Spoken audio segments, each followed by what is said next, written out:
Hello, welcome to my video about latency.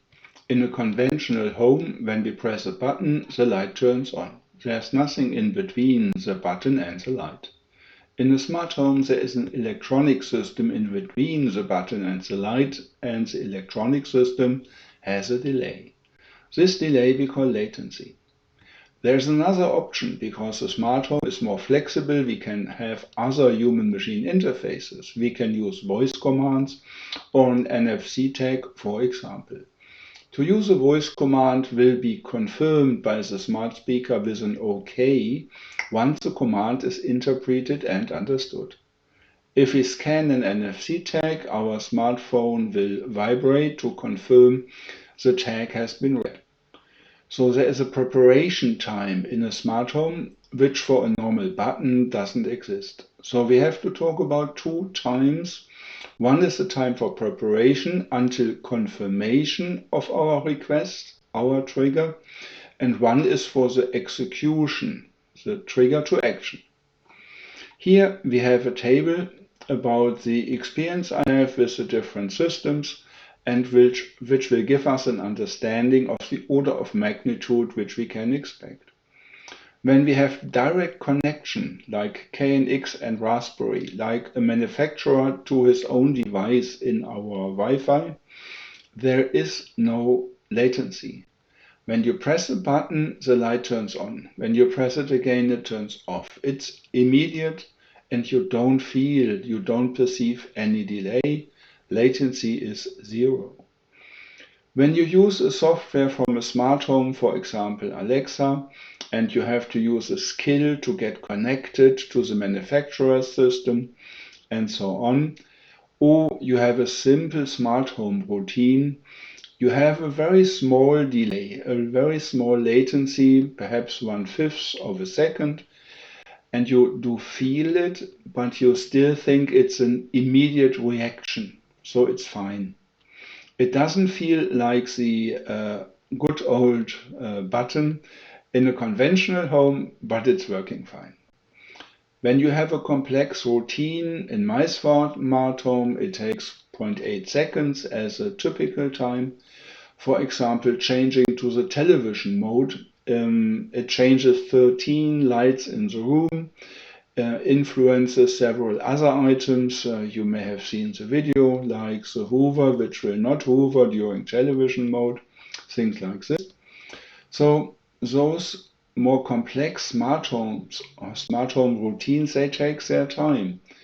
And if it would all happen at the very same second, and everything's done, it may appear spooky and may not be convenient.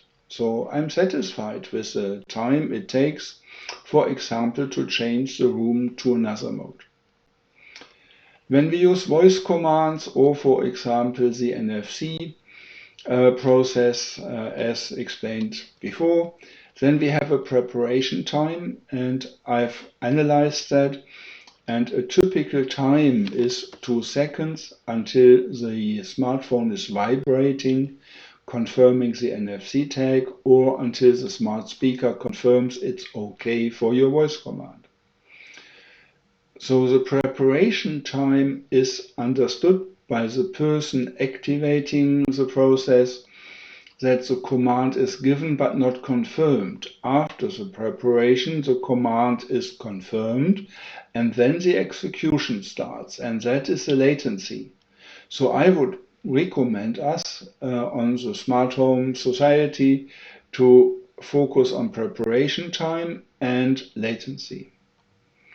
So here latency is increasing and then preparation time is added, and then here another latency level of more than 2 seconds appears, and that is when I involve if this then that.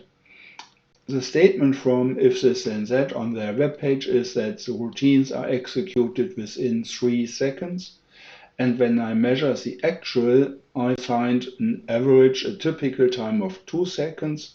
So compared to their statements, that's quite good. Kind of 2/3, obviously.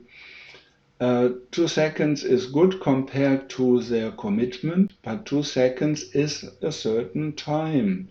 and then this time has to be added. So 0.2 becomes 2.2 plus preparation time.